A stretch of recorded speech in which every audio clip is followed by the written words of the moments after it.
What is going on, everyone? In today's video we are going to show you how to create a floating text effect in CapCut PC. So what you can do is import your video or your background, whatever you want to use, and then we will add some text. So we will add that to our timeline and adjust it wherever you want it.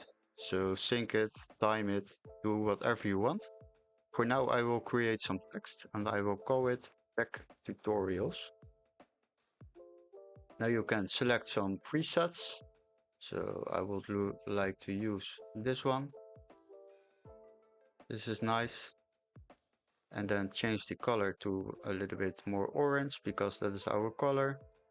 And for now what we can do is we can add an animation.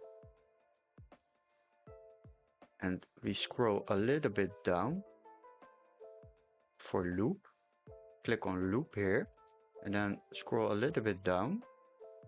And there you can see different animations. So what we want floating text animation. Click on float. And now you will see the text is floating. What you can do is you can adjust the speed.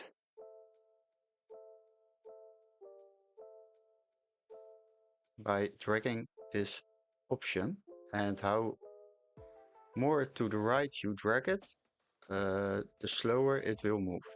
So you see when I drag it more to the right, then it will appear more slow. If you want to adjust the timing of the text, so you will want to make it longer visible, then just drag it to the end of your background. And play it again, and now you can see a floating text effect. I will also show it in the big screen.